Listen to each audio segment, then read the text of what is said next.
Trick Lama.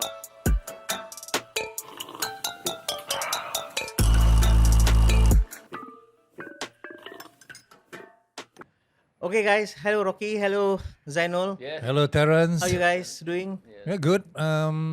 December is my favorite month of the year. Is it now? It's the most Yeah, it's stressful our bloody month for It's me. our favorite month, Oh, Terence. your birthday. Oh, Yes. yes. Yeah. We keep being reminded that we are Yeah, getting older. Yes. Yep, yep. To the uninitiated, Rocky and I share the same birthday. Yeah. 20th of December. Yes. There was one other guy We who. accept the gifts that fold. There was one other. That There was some other guy. Yeah. Also December 20th. But that also wasn't his December official 20. birthday. though. Yeah. Tun Mahathir's. Exactly. Yeah. Tun Mahathir Mohamad has 2 birthdays, Tun.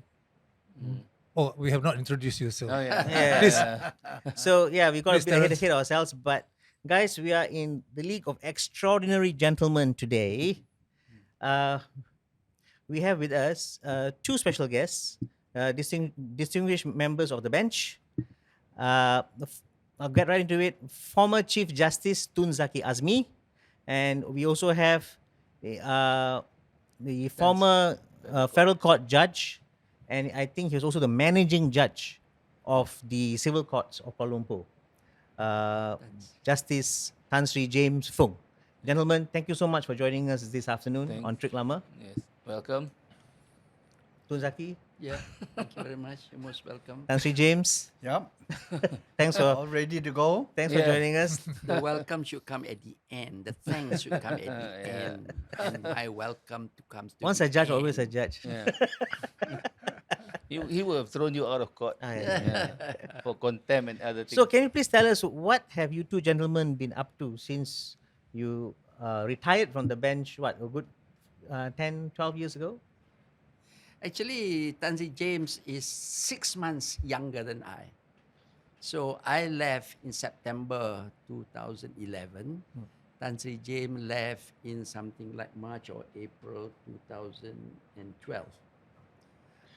Immediately after that, I did a bit of, or rather, I was appointed to the board of Astro, Alhamdulillah, and then to the board of Espistia. And then 2013, I was invited to be the judge of the DIFC courts until 2018 when I was appointed as the Chief Justice of the DIFC courts. Tun, for the benefit of our audience, DIFC is The IFC courts is a small free zone area in Dubai, the Dubai International Financial Center. there you go. Okay. And the center created its own court. It's a court, it's not an arbitration. Many people think it's an arbitration center. It is not.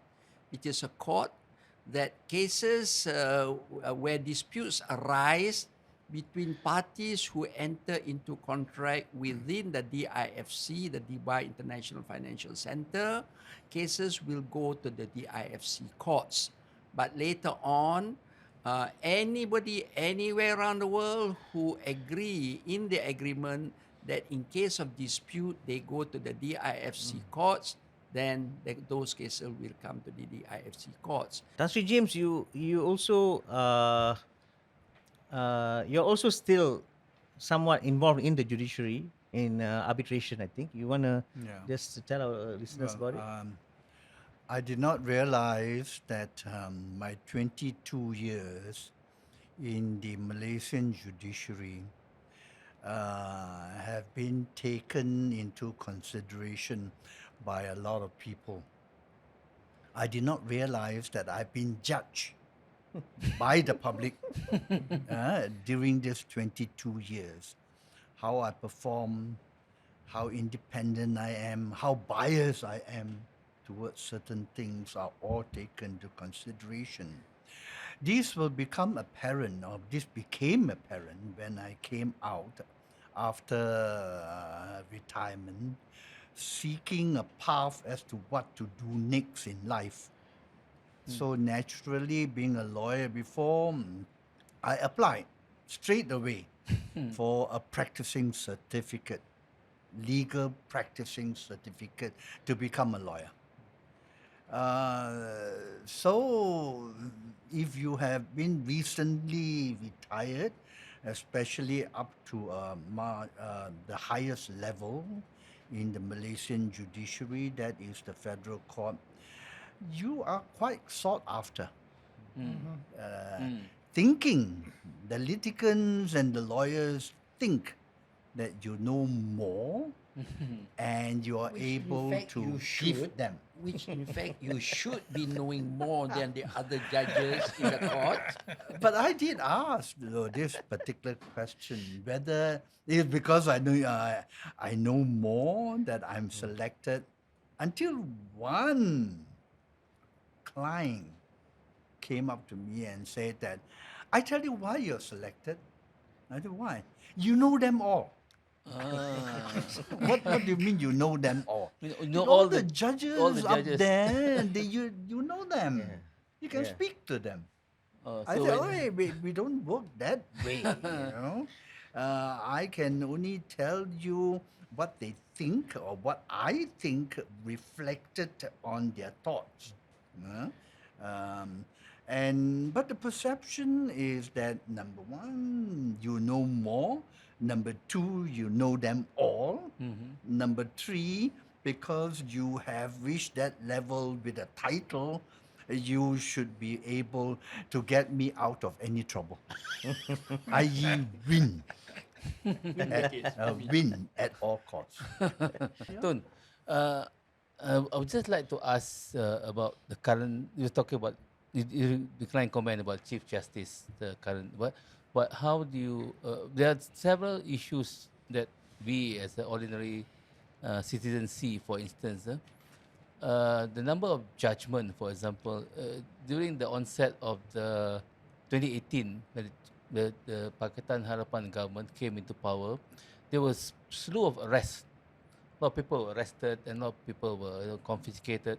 And then over the years since then, we found that most of the cases were thrown out for many reasons, not all, but most of them. And then there were suggestions that some of these were politically motivated, some of the arrests and things. And then the judiciary found them out. I mean, this is some of the What? the judiciary found out that these people are not, cases were not prepared properly, and they were just, the arrests probably were politically motivated, for instance, the suggestion. But what do you think about the whole thing? What's your To answer your question, you must remember the courts. We are talking about criminal cases only, okay? yes, criminal cases, yeah, CBT and everything.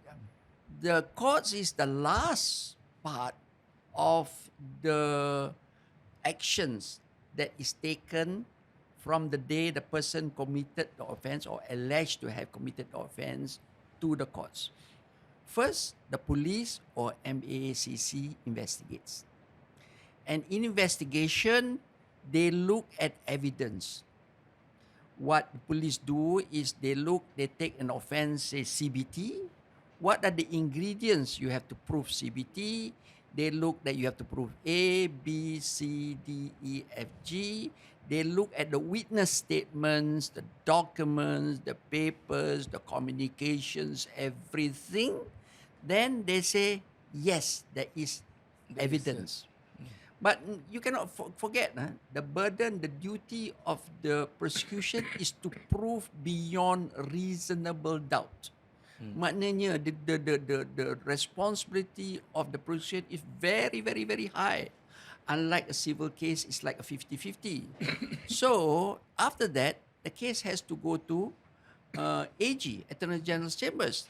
The Attorney General's Chambers, the DPP, will read through the file and say, and if the evidence is not enough, we'll send back to the investigators, whether they're police or MACC or any other department, say, please look into this, or this, cover this, re-record statement. And it can go on up and down for a few times. Before it goes to the DPP again. Finally, the DPP will say, okay, during the time of Tan Sri Abu Talib, he will not allow a case to go to court unless the DPP is satisfied that the case is 100% provable in court. If it is not provable, they will not proceed with the case. So now the question of why certain people are charged in court or not is the issue of A, whether the investigators, i.e. the police or MACC, were doing their work properly. A. B, were the DPPs looking and reading at the cases filed properly? Okay? Once it's gone to the court, then the court is supposed to hear the prosecution case, make a decision whether the defense is called or not, then conclusion.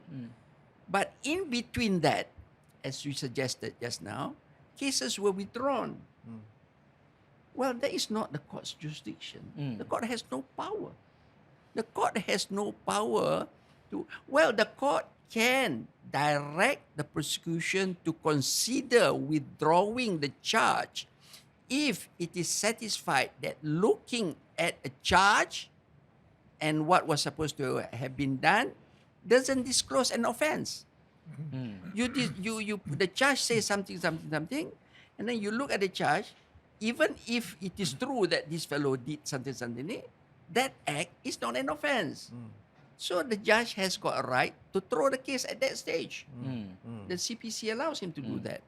But if the charge is correct, then he has to proceed with the case, whether he likes or not. And then can only decide at the close of the prosecution's case whether there is a defense to be called. But anything before going to court, before the start of the case, the court has no jurisdiction to say. So if the DPP or DPP or the Attorney General, the Attorney General has to withdraw the charge, it's not for the court to say anything. Like recently, masa meninggal, apa nama meninggal? Who died? Tun Daim passed away. Tun Daim passed away. His wife wants the case to be proceeded. But then the court said, how can I proceed against somebody who's dead? That is not the law. So the court has no other alternative but to dismiss the charge because there's nobody else to be found guilty. That is the court's jurisdiction. That is my answer to your question. I don't know whether I've answered your question. No, you have not. No. Okay, what is the part that you're not happy about? Actually, I'm asking for your opinion rather than your legal. Opinion on what? Opinion about the spate of arrest. Oh, and then that- what happened, the discharge.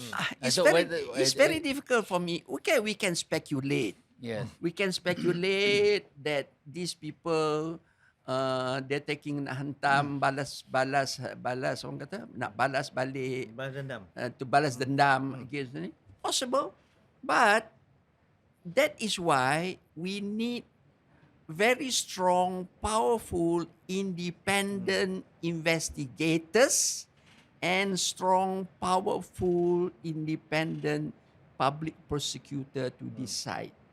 I say I cannot comment because I do not know the facts of this case. Okay. I can rely only what I read in the media and I can suspect certain things happening, but I don't have the evidence. So maybe the case goes halfway and then bila sampai dekat that point, the DPP tengok, oh, we are missing of this, we don't have this witness, this document is missing, so they don't proceed. I'm giving benefit of the doubt.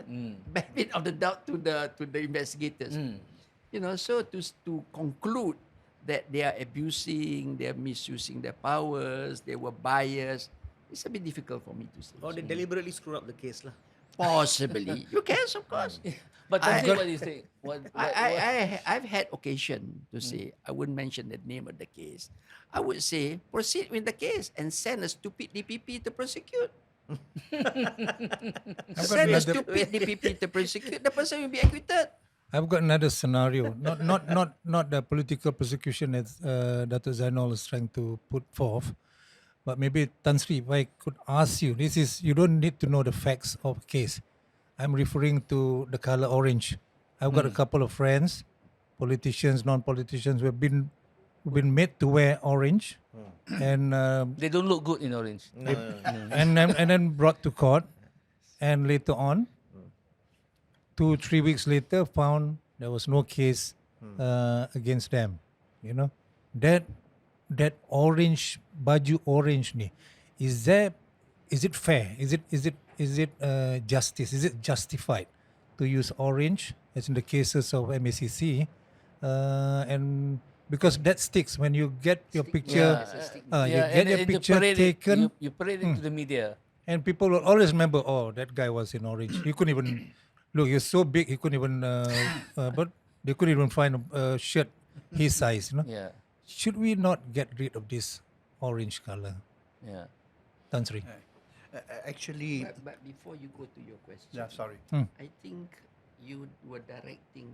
Yeah, I'm the asking person him what he Okay. thinks about my Political hypothesis. prosecution. My hypothesis. You arrange lah. You Pandai, dia boleh. actually put Eh, the boleh, prosecution director. later. Director. Let He Azmi used to finish tell first, judges then Yes, you- Tun is talking to our producer now. Yeah. And then we have to pay. I'm a to- director. I know how to direct movies, picture. Okay, Tan Sri. Yeah, Sorry. That's it, okay. I think what we are talking about is selective prosecution. Now, selective prosecution has been in this country and in some others a very powerful weapon by those in power. Whoever is in power. Tangkap dulu, orange color, or now purple dulu. They ran out of orange now. They got purple. Oh, yeah? also. Yeah, I didn't- purple. Purple. Really? Oh, yeah. Huh? Oh, I thought purple was for Uh, police and charge? orange was MACC. When the prima facie evidence, prima facie, facie yeah. evidence, and it's not even sufficient. And then later on, after a long time, as Tun said, you keep them postponing and going on. People just forget. Forget about it. Yeah. Right? And then after a long time, the prosecution will say that I withdraw the charge. One way, I drop the charge, or I need more time. The court refuse and discharge the accused. Right?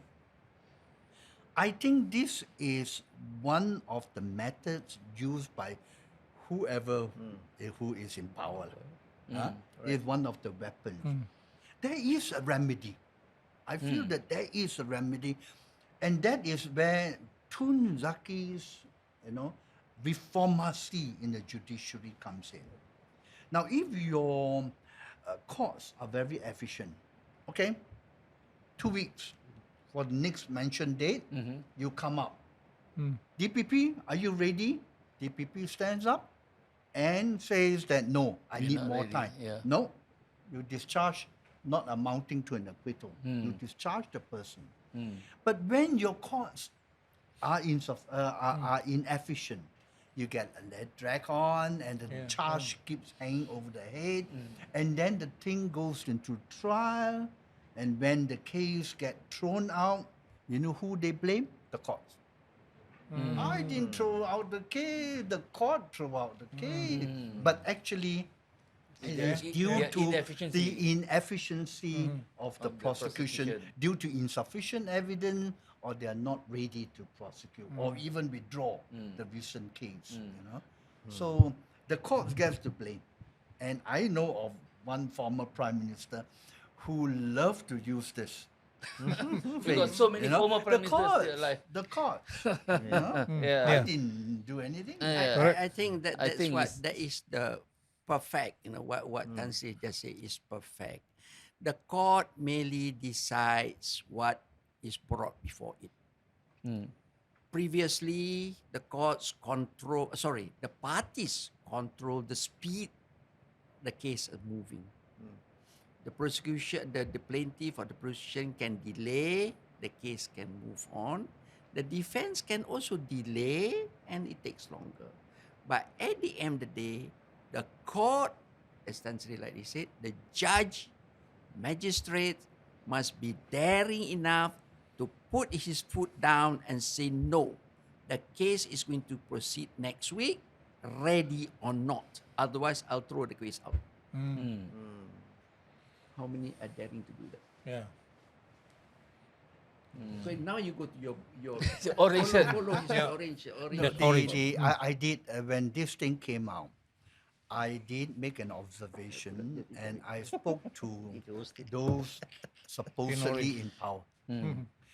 The reason why they put on this orange and now purple, depending who charge you, is because they're afraid of the accused running away. They can be identified a mile away and being get tangkap. Those days you get handcuffed, and if you watch the American system, they even have chain Yes. both here and on the feet. You know, Yes. they Yeah, have right. to struggle along. So first of all, why is that color garment used? And that is to prevent them from running away. Right? That is the excused. Yeah. But now that it is being highlighted, I don't think even the Bar Council make any comment on this, right? But except that if you apply it universally Yeah. to anyone, Yes. fair enough. Yeah. Yeah. Why is some people coming in jacket Yep. and with tie and jacket as if you're going for a function, Correct. and the others are in garb? Right? I think the distinction here you made is made that it is not being applied to anyone, Everyone. Yeah. depending on status. But I think today, unless you are charged for a serious aggravated offence, I think accused are not required to appear in Orange. those coloured suits. Kan? But I think Previously, yes, before the 2018, everybody. But when Mahathir came over, he got rid of. I think so lah. I'm not very sure. no, but I think the recent cases involving the MACC, they come in orange. orange lah. Yes, recent cases. I think there were a few cases recently. But then I think I agree with Rocky. That's then, you are already in the eyes of the public to be Tainted. sort of guilty Yeah. for the fact that you are wearing orange and paraded to the media. Yeah, I think that's something. Can one refuse to wear orange? They give you purple. I'm not Yes. charged yet. What? You're Yeah, is it? But this is actually a farce. Okay, take away the color. The moment you bring an accused in, he's handcuffed, right? He's handcuffed. The moment he walks into the dock, Huh? they quickly remove the handcuff, as if that four wooden pillar Can can stop withstand him. and escape. You know, I mean, it's like really a farce, I find. You know, but it is inherited from the old British system. That's as long as some enclosure that looks like a preventive measure, to give preventive measures. But then you compare it very carefully with Russia, with other European countries, where they practically put in a glass in a cage. cage, yeah, you in a know? cage. Yeah. And Italy- how do you feel about that? Yeah. So there you are, you know. But is that something that can be reformed to make the Does it come justice under your your area reform of purview? idea? It's definitely not the court's jurisdiction. That is administrative. As I said, the prison authorities or the police looking after the lockup, their duty is to ensure the the suspected person doesn't escape. When you talk to the police, they will tell you this, that if the police escapes, I get in trouble.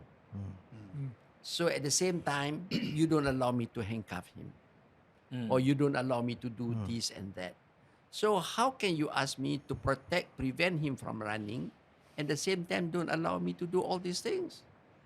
So at the same, the discretion is left to the officers whether to handcuff or not to handcuff, what sort of dress to put. But the officer concerned will not want to take a risk of the person escaping or even attempting to escape then he gets into trouble. Is there an obligation on the part of the judiciary, the courts, to ensure that there's no trial by media, that there's no attempt to Use the media. disparage the reputation of the accused or the parties involved? That this is where the issue of contempt rises. But contempt is sometimes difficult to prove. If you can show that the act of the media, of the person putting the news in the media, is intentionally to influence the judge, the courts, then that party is liable to contempt. As somebody has got fined 500,000 for contempt. Yeah. So this is where, but then you need a complainant. Somebody has to complain. You have to go to AG. AG say yes. But in these days of media, it becomes more difficult because every Tom, Dick, and Harry can put anything on the media, and As long that as they have a media is phone. not even locally controlled. Yeah. It's internationally Okay. controlled. So, and then you all lah, media people, if you restrict, then you complain. Oh, you are tying our hands. Freedom of freedom of speech. Blah blah blah blah. Very good. So where do you draw the line? Yeah, but sometimes media also being used. For instance, when we had a very famous case of the previous prime minister, whose house was raided and everything, and then media were called to take pictures of truckloads of people carrying stuff out. That's trying to manage perception. I don't know about influencing the judiciary, but it manages perception, and some of the things, sometimes the arrests and things, and at the end of the day, some of the cases are not on, some are.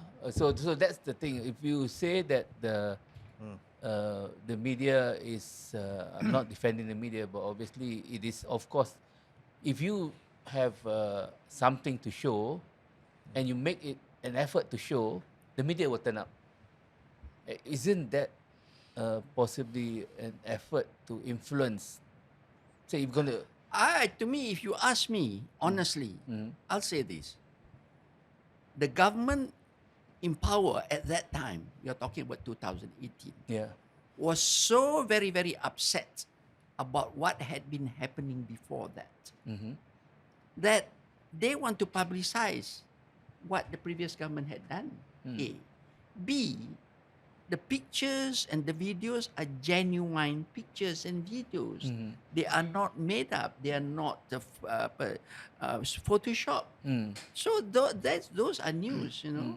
And then of course, the actions, I assume, the actions that they're going to take after that become justified by those.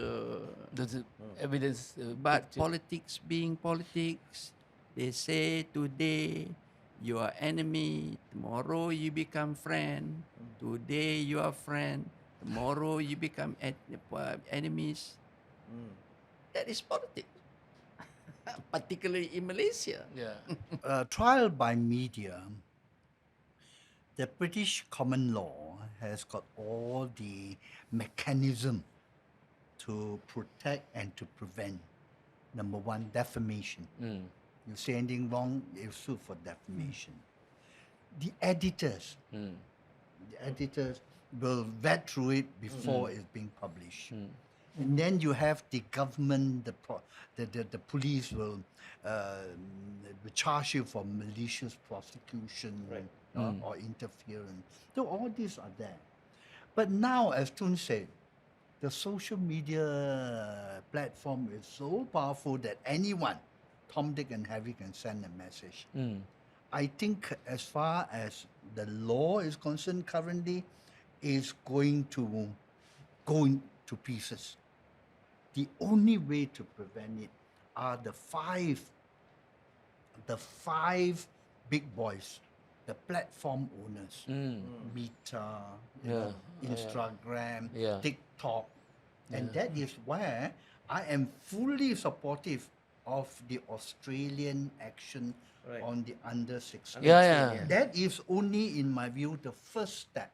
There will be more to come. Yeah, Malaysia also is proposing to license social media platform From on- January 1. from January 1 over all these things. I think that's important because, again, like you say, they are not held accountable for whatever is happening on their platforms. The old laws are not protecting us anymore. Yeah, but as with all licensing, whatever you license, at the end of the day, how do you exercise that discretion? Yeah. A, when, how, to whom to issue. When, how, when to stop suspending the license. And then again, if it is wrong, it can be abused. That is the disadvantage. Yeah. You all have gone through. I was in Home Affairs for 9 years. Oh yeah, you were responsible for giving Yes, us permit. suspension of some of the time.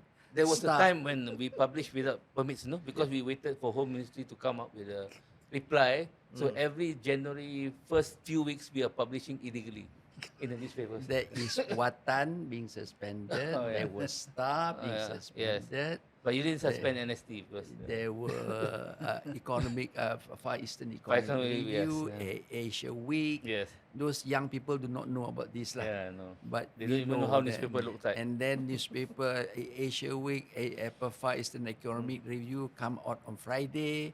They held back until Monday and Tuesday. So all those things. And Singapore went and black out pages, the- yeah. pictures. No ads. Sometimes they remove No the ads. ads and also some in Singapore require a separate publication of Far Eastern Economic that is to be published in Singapore edition only. Yes. So those are the things that. Yeah. So where it's going to stop is at the end of the day the public has to decide. The public, as Uber came into force, Uber was illegal. And I said that to the minister, Tengku Zafrul. Not Tengku Zafrul. It's illegal to allow Uber because they're operating, running a trade on a vehicle which is not properly licensed. Insurance doesn't cover. But what happens now? The power of the public is so strong that the laws can be thrown into the waste paper basket, rubbish bin, and things like that. And that's so. At the end of the day, the voice of the people is the most important. Sorry. Tan Sri, currently there are a lot of talks about 3R, race, religion, and royal. There are a lot of talks about this becomes sort of a guideline. So Rocky and I were trying to figure out when it started. We couldn't figure out when it started and who started it, but it has been now an accepted thing that 3R is a norm. It's a norm, it's a practice now rather than, So, you have any opinion of this, Tan Sri? If I'm not mistaken, those three issues fall under the Sedition Act, Akta Hasutan. And to me, in the context of the Malaysia, I think that law is required. Why? You have three major races and many more minor communities and races. And then we must not forget October 13th of May 1969, where there are racial riots. And even today, a small spark somewhere, they attribute it to race, when in fact it may not be race at all. A. B, the second one is religion. It's the same thing. Somebody goes and do something to some temple wrongly, it became blow into a big, huge issue. Okay. Now, the third one is royalty. Royalty, we are supposed to respect royalty, but in my opinion, it's very sensitive. I got to be careful how I word this.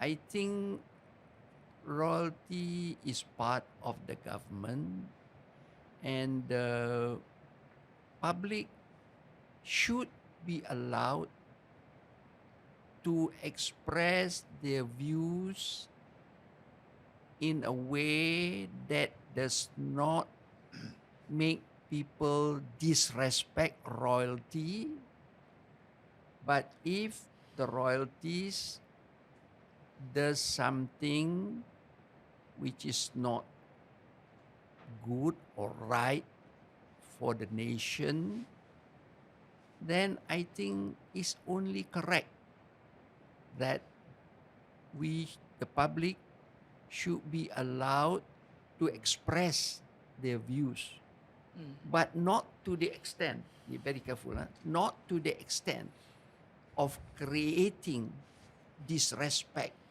for the royalties. Okay. That is very, very important. Mm. That is where, again, where do you limit? Where do you cross the line? So the institution should be protected, but not individual, perhaps. Yes, the institution must be protected, but sometimes you see certain things not right happening. We do not know whether those allegations, those rumors are correct or not. I do not know. But the government, the authorities, and the royalties themselves should not be overly sensitive to the extent that you cannot even say anything about that. Mm. The prevention or the prohibition is found in the Sedition Act because we don't want to have public having a riot, mainly because of those issues.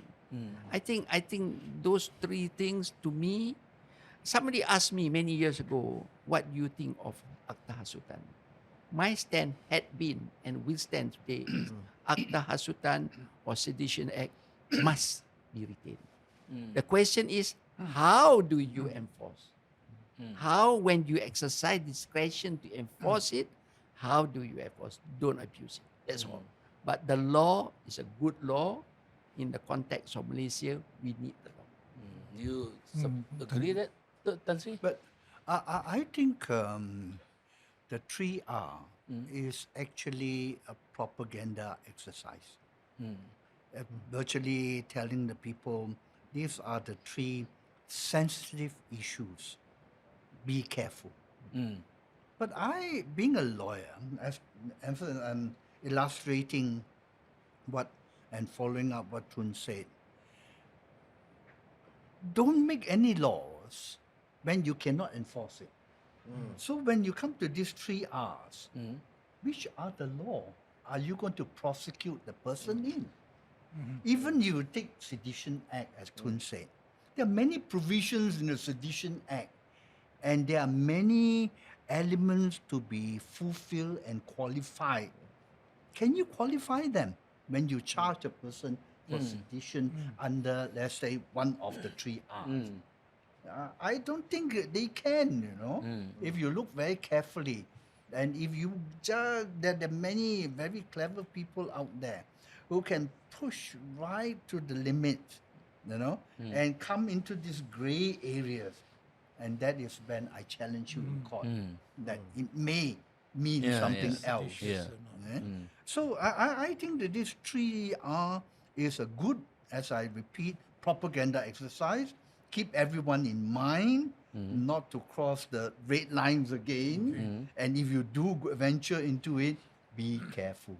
I think the Prime Minister was asked to clarify the government stand on 3R.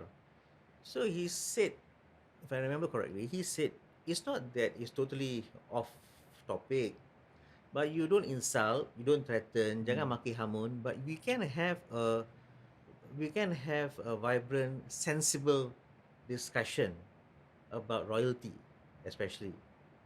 So that was the Prime Minister's take when he was asked to clarify by the media, and whether there is like what Justice James said, do you need to legislate that, and it can work, and it can work either way. If you remember, as soon as the second network recipient was announced, The 5G network. 5G network, Perkasa lodged a police report saying that the Agong's name has been dragged into the whole 5G award discussion, because of course Agung owns a share in in your mobile. You see, so they go through a roundabout way to drag the royalty into this discussion because of 3R. Yeah. So it's not necessarily that is protecting the royalty. It can be actually used, in a clever way against them also. The people are very ingenious, They can come up with all sorts of things, as you say, Yeah. make into a commercial Yeah. issue. Mm. Huh? The age is also very Yeah. clever in Yes. doing it. Yes. Huh? Dragging things like I'm reporting on comments. Right. You can't stop me from that. Right. Right? Yeah. So, KK Mat, KK Mat. KK Mat, yeah. yeah. So you want to go into this current government has been talking a lot about being a reformist government. So there are a lot of laws that are being reformed. Even from, if you go back from Mahathir's second premiership, the abolishment or the moratorium against the death penalty, and so like on that, for instance, many say good, you impose the moratorium, but what happens to those people on death row? They are now in limbo. Are they going to be commuted? Because you haven't addressed the issue of it's just a moratorium. You have to amend the act, the laws to completely abolish that penalty. So maybe if you can talk to us about sensible, practical ways of law reform that needs to be implemented today, from your perspective. Practical. Actually, we have a commissioner of law reform. Everyone has forgotten about him. I don't even know who is a commissioner of law reform. He get paid. let I me mean, Google that it. position is a receive payment, Right. right? But the trouble is that most of the laws now are very political, and also to meet the needs of the demand of the day, or even I wouldn't even say the needs of demand of the day, Right. the fashion of the day, Okay. right? What is the fashion like? Right. So you do it there and then. Right. But law cannot be changed so quickly, to adapt. Some of the laws that have been promulgated or passed to Parliament, some of it, are not in depth. Right. And same with the federal court. And here we boast about the Malaysian jurisprudence, because the law courts make laws. Same like the law reform commissioner. He makes laws, propose laws, pass through Parliament. But laws must be far-sighted and wide-range to encompass practically every situation, or every shortcoming, or every scenario that comes on. Of course, the law, talking about the judiciary, we have our own jurisprudence. That jurisprudence only address that particular matter before you. Now, why is the British jurisprudence so recognized in the world? Because of the excellent counsel they have, the lawyers they have, the Right. Queen's Counsel. They are brilliant in having thought out every principle to accommodate every situation, just not the matter before them. And therefore, practically the entire Commonwealth accept their principles of law. That is jurisprudence. Our Malaysian jurisprudence, we talk about, we have our own. We don't need foreign jurisprudence. No, because our lawyers are not, in depth enough to create, able to master a principle that covers future Right. generation. That is important. But my view on your question just now is, we hear these statements made by politicians in the press, in the media, so often. Oh, we don't have law on that. Oh, we want to amend this law. Oh, we need new laws. In my personal experience, And this was pointed to me by some American people, police force whom I met. They said, uh, take for example that gangster who was put in jail in US. Mm. They couldn't get him for gangsterism. Al What they, Capone. Al Capone, Yeah. and they put him for income tax. Yes. So we were discussing about the income drug law with this particular person. He pointed out to me, you don't have to use the drug law. There's so many other laws that you can use to put the person under detention. Mm. Not preventive detention, offense. And there's so many things, immigration lah, apa lah, panjang semua. So our prosecutors, when deciding to take action against something, cannot look within that narrow space or just one law. If it is drug, you look at the drug. When you can use other laws to detain the person, to charge the person. So and I always get upset when I hear people in the newspaper say, "Oh, we don't need the law. Oh, we need new laws." I don't agree, because as they are talking, it crossed on my mind. Like for example, Mat Rempit. Mat Rempit, I've been telling them when I was in Home Affairs many years, they are racing. And once they race, the insurance doesn't cover them. You charge them for using a motorbike without the insurance. And you suspend automatic. You are bound under the law. You must suspend his driving license. You invoke that provision. Racing against public insurance policy, you are not covered. You commit an offense, you get suspended. But until today, nobody makes use of that law. To me, it's so easy. Can you gentlemen just educate us a little bit on this whole DNAA thing that has got the nation all, Worked up. worked up and reduce their confidence in the judicial process, because the DNAA is basically on the former prime minister and the current deputy prime minister, and what's the deal with DNAA? Was it over the case? Dia main acah lah. I think DNA is one way of settling things immediately.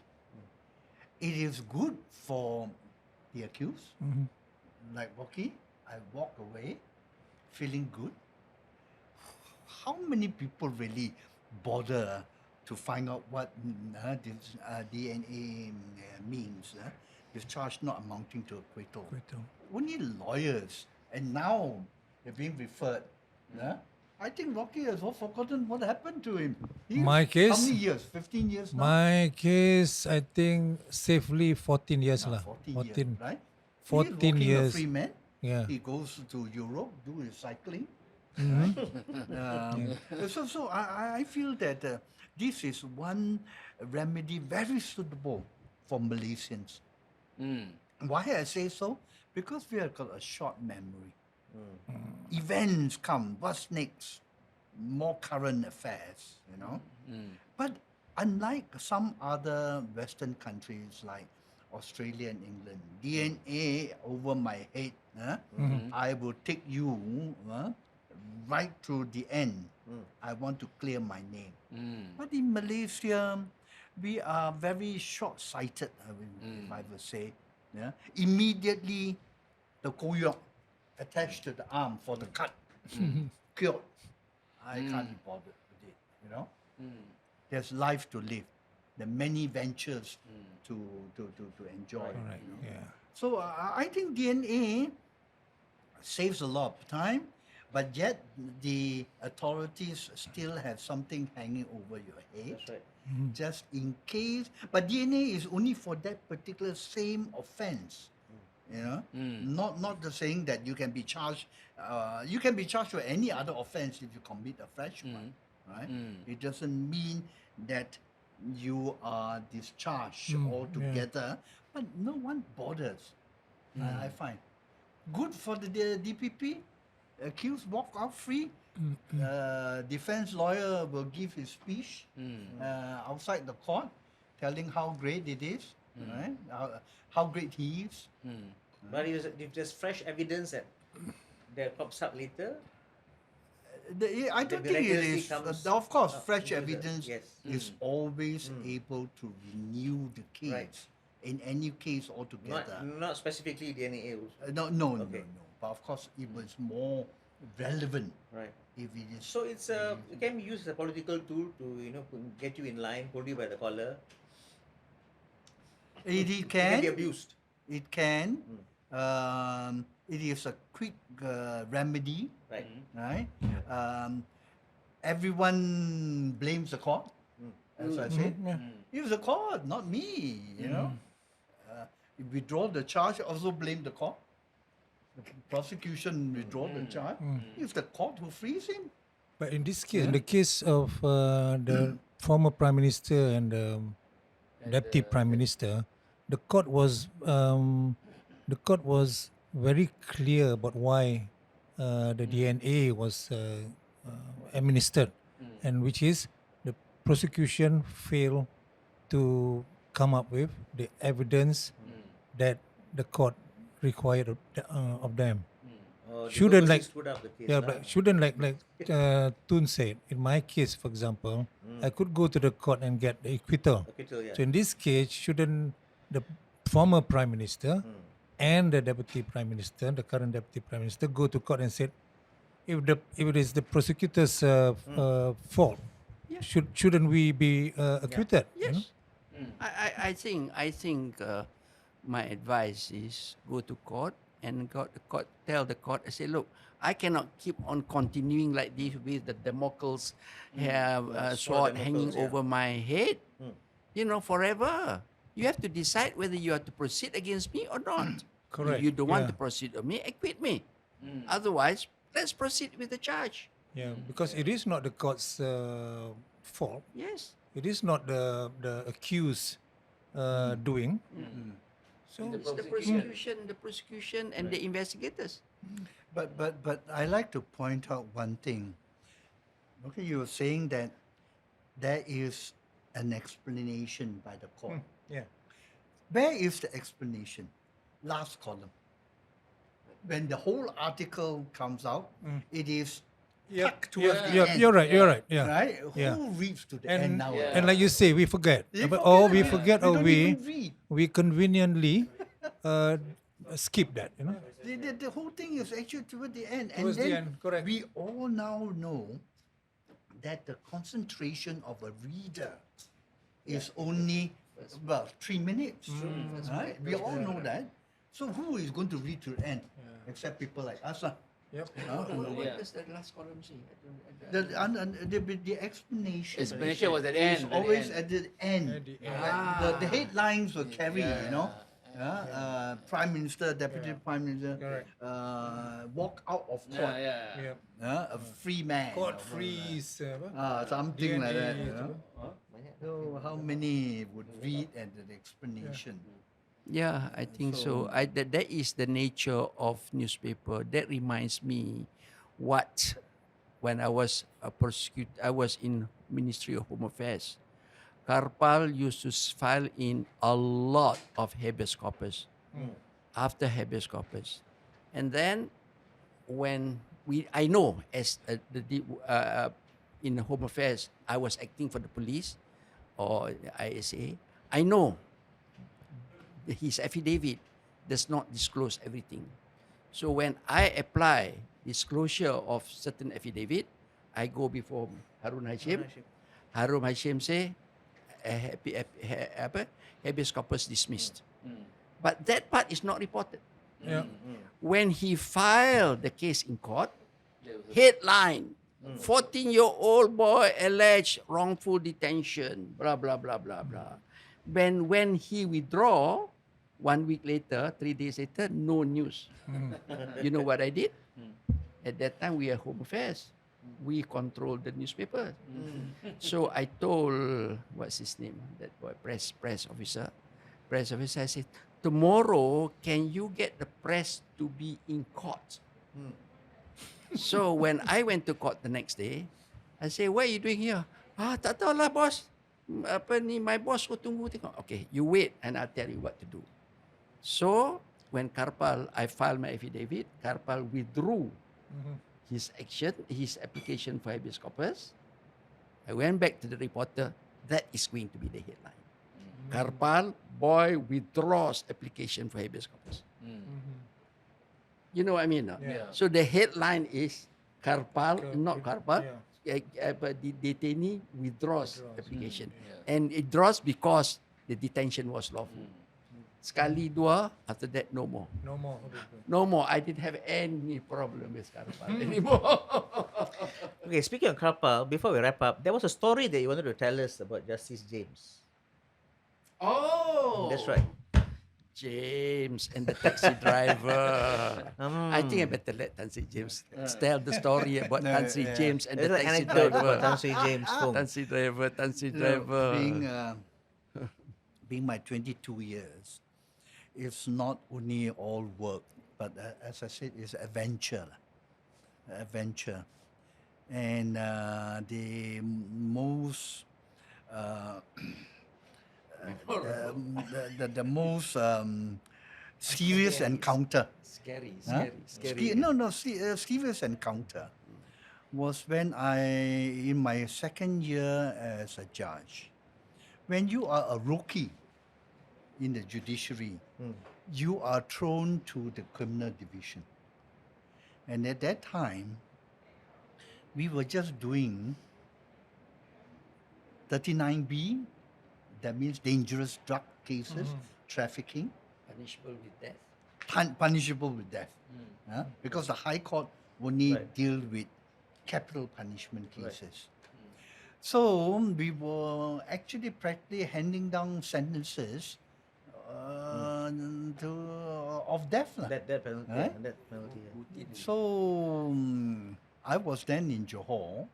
Then Chief Justice called me and said, we must have a meeting to find out how are you doing in Johor Bahru. So I flew up.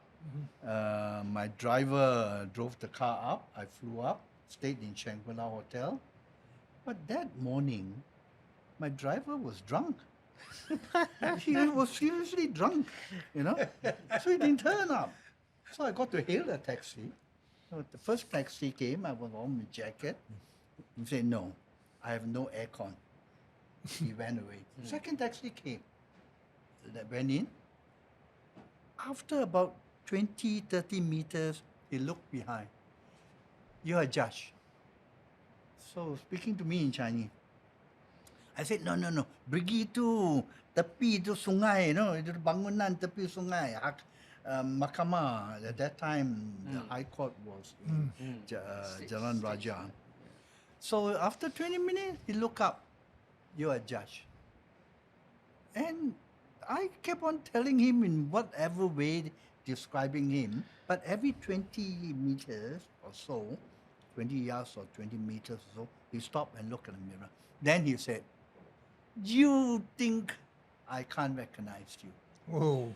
I look at you for 2 whole weeks because a criminal trial at that time was 2 weeks. Right? I only look at you. You got your wig on, you got your gown on, you got your glasses on. You dig your nose also, we know. Why? He even told me why. The reason is very simple. You are the focus. You are the focal point. The lawyers, we don't look at because their back. Yeah, faces you only see the back of the heads. Yeah.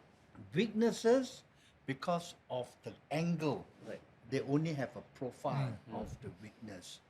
The court staff are lower, so they all look at you. The judge. Yeah? The judge, because you make all the decision. So we know exactly what time you finish your thing, what are your habits, and so on and so forth. So I recognize it, especially your voice. So I said, why? You hang my brother. Oh. That means you pass sentence, Sentence, against my brother. And I was thinking, yeah, this is serious, man. Yeah. You know? What a coincidence too. Yeah, but and on top of that, I was thinking, I was seated at the back of the car. He was driving. He was going the right direction, but I have a gun.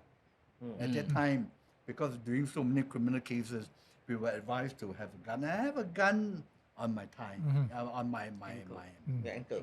Your boot. my ankle. So I was thinking, I shouldn't be afraid, isn't it?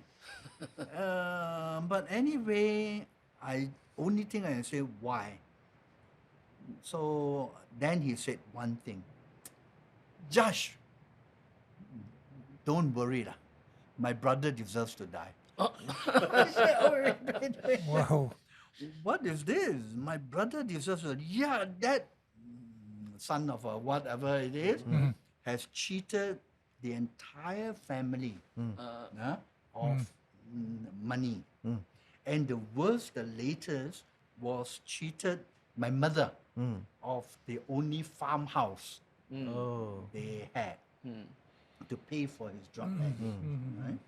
So by then, we reached the court because there are policemen there.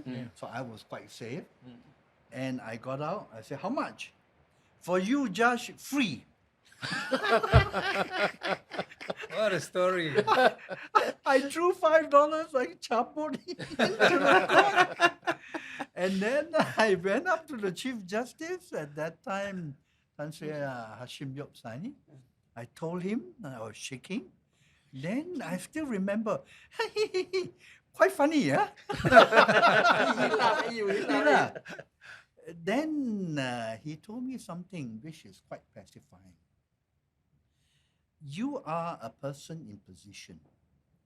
You may think this is strange, but people actually aim at you. Because there was another incident. The guy followed me to toilet. You know? And he virtually said, do you know who I am? He asked you, yeah. So such things are, but in this particular case, is a coincidence.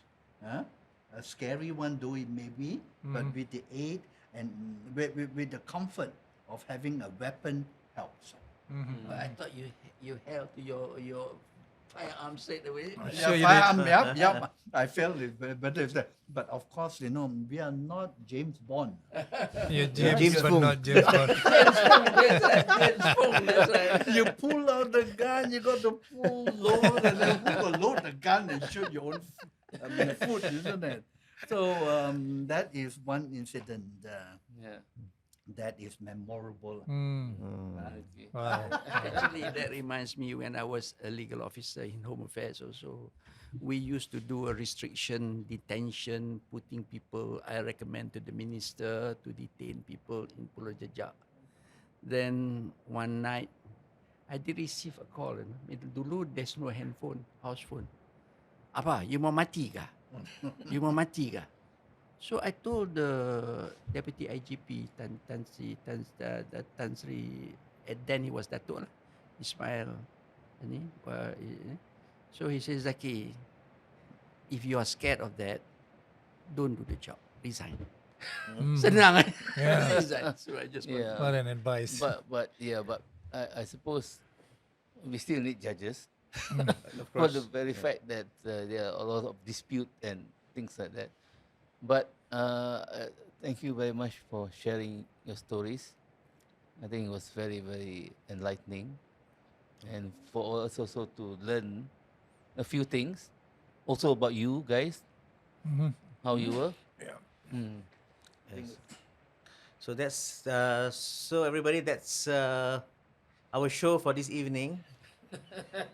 Former senior judges, now stand-up comedians. Ex-Chief Justice Tun Zaki Azmi and Federal Court Judge Tan Sri James Foong. Excellent session. Thank you, gentlemen. Thank you for your time. Yeah. Thank you, Thank sir. you very Thank much. you. Thank you. We'll definitely have you back. Okay. There's so many stories to tell. so many more. So many more. Great. Thank you. Hey, but I think for story Trick